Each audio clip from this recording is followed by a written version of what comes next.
যিকোনো সময়ত ৰাজ্যত আকৌ আৰম্ভ হৈ যাব পাৰে বাল্য বিবাহ অভিযান। এই মুহূৰ্তত ৰাজ্যবাসীৰ কাৰণে এই পৰিস্থিতি অতিকৈ গুৰুত্বপূৰ্ণ খবৰ।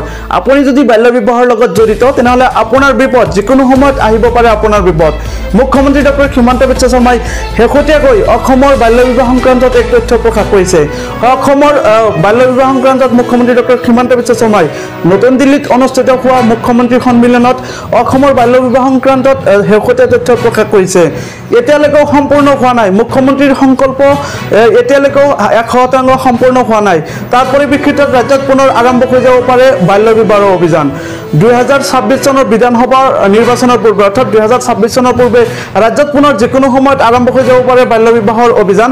হয়, এই মুহূৰ্তত ৰাজ্যবাসীৰ কাৰণে এই পৰিস্থিতি এটা অতিকৈ গুৰুত্বপূৰ্ণ খবৰ। সময় 2021 চনৰ 15 আগষ্ট তাৰিখ। মুখ্যমন্ত্ৰী ডক্টৰ হিমন্ত বিশ্ব শৰ্মাৰ এক বৃহৎ ঘোষণা। ৰাজ্যৰ বাল্য বিবাহ সংক্ৰান্তত মুখ্যমন্ত্ৰী ডক্টৰ হিমন্ত বিশ্ব শৰ্মাৰ বৃহৎ ঘোষণা। 2026 চনৰ পূৰ্বে ৰাজ্যত নাইকিয়া কৰিম বাল্য বিবাহ। 2021 চনৰ 15 আগষ্টত স্বাধীনতা দিৱসৰ পতাকা উত্তোলন কৰি মই অসমৰ ৰাইজক প্ৰতিশ্ৰুতি দিছিলোঁ যে 2026 চনৰ ভিতৰত আমি অসমত বাল্য বিবাহ নিৰ্মূল কৰিম। কিন্তু শেহতীয়া সামাজিক মাধ্যমত বাল্য বিবাহ সংক্ৰান্তত মুখ্যমন্ত্ৰী ডক্টৰ হিমন্ত বিশ্ব শৰ্মাই এক তথ্য প্ৰকাশ কৰে। সেই তথ্যৰ ভিত্তিক এতিয়ালৈকেও মুখ্যমন্ত্ৰী ডক্টৰ হিমন্ত বিশ্ব শৰ্মাৰ সংকল্প 100% পূৰ্ণ হোৱা নাই। গতিকে 2026 চনৰ বিধানসভা নিৰ্বাচনৰ পূৰ্বে ৰাজ্যত পুনৰ যিকোনো সময়ত যিকোনো মুহূৰ্তত আৰম্ভ হৈ যাব পাৰে বাল্য বিবাহ অভিযান। মুখ্যমন্ত্ৰী ডক্টৰ হিমন্ত বিশ্ব শৰ্মাই শেহতীয়াকৈ নতুন দিল্লীত অনুষ্ঠিত হোৱা মুখ্যমন্ত্ৰী সন্মিলন অনুষ্ঠানত অসমৰ বাল্য বিবাহ সংক্ৰান্তত এক তথ্য প্ৰকাশ কৰে।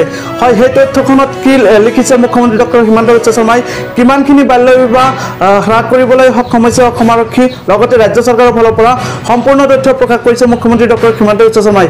সেই তথ্যখনত কি উল্লেখ আছে সবিশেষ চাই থাকক। আৰু ফলাফলটো এনেকুৱা ধৰণৰ আছিলে 54% বাল্য বিবাহ হ্ৰাস, লগতে কিশোৰীৰ গৰ্ভধাৰণ 63% হ্ৰাস, অসমৰ 30% গাঁৱত শূন্য বাল্য বিবাহ।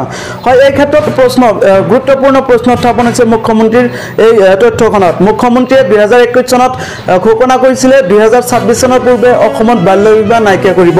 কিন্তু শেহতীয়া মুখ্যমন্ত্ৰীয়ে প্ৰকাশ কৰা তথ্যত প্ৰকাশ পাইছে কেৱল মাত্ৰ 54% বাল্য বিবাহ হ্ৰাস কৰিবলৈ সক্ষম হৈছে ৰাজ্য চৰকাৰৰ ফালৰ পৰা। এতিয়াও 100% বাল্য বিবাহ হ্ৰাস কৰিব পৰা নাই ৰাজ্য চৰকাৰৰ ফালৰ পৰা। সেই ক্ষেত্ৰত যিকোনো মুহূৰ্তত ৰাজ্যত পুনৰ যিকোনো মুহূৰ্তত আৰম্ভ হৈ যাব পাৰে বাল্য বিবাহ অভিযান। হয়, 2026 চনৰ বিধানসভা নিৰ্বাচনৰ পূৰ্বে আকৌ ৰাজ্যত যিকোনো মুহূৰ্তত আৰম্ভ হৈ যাব পাৰে বাল্য বিবাহৰ অভিযান। আজিৰ এই প্ৰতিবেদনটো যিমান পাৰে শ্বেয়াৰ কৰক, কিয়নো সকলোৰে কাৰণে অতিকৈ দৰকাৰ, অতিকৈ প্ৰয়োজনীয়। যদি আপুনি বাল্য বিবাহ কৰিম বুলি ভাবিছে তেনেহ'লে আপুনি বিপদত পৰিব।